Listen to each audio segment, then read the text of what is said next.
This video is about evaluating property hotspots. You'll often read in magazines or newspapers what the latest property hotspot is. How do they determine a property hotspot? There's two main ways they look at it. One is an increase in the median sale price, and the second one is a decrease on days on market of the properties in that area. So the median sale price is the point where there are equal sales in value below that price and equal sales above that price. So the median is the middle of all the sales that have occurred in that area.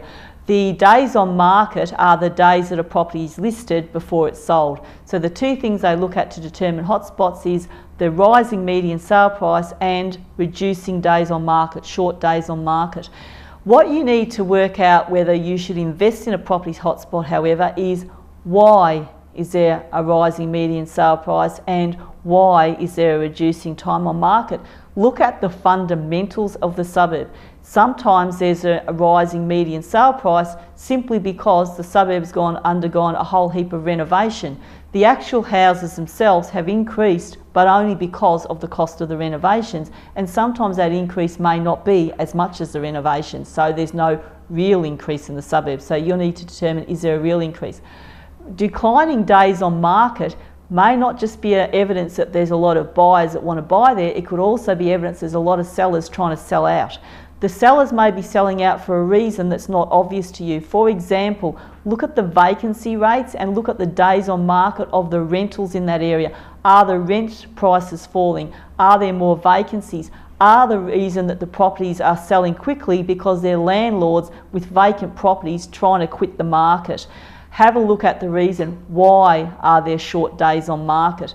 Other reasons for median sale prices increasing could be a small suburb with a whole new development, and so suddenly there's a whole heap of new houses that are selling for higher amounts than what the old houses are, but it doesn't mean the area's gone up, it just means now there's a lot of more new houses selling.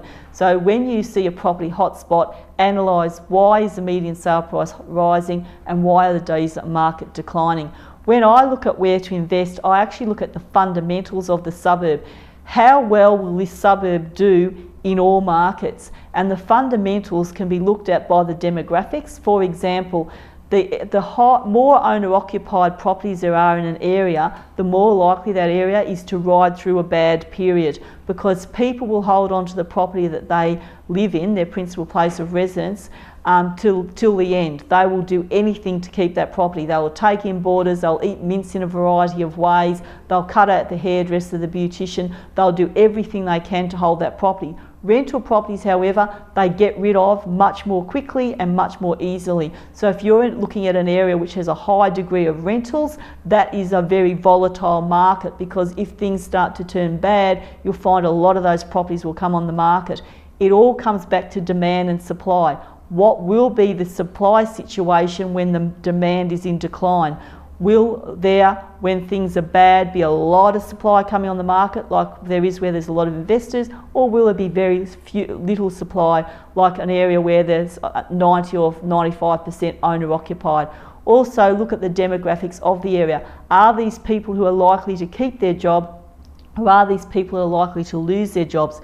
People who are likely to lose their jobs are usually low skilled or unskilled workers, also middle managers. Areas where there's a high degree of middle managers are also subject to a lot of downturn in value when this kind of thing happens. So looking at the demographics behind a suburb is probably more important than looking at the current reducing days on market or increasing median sale price at one point of time when making an investment decision.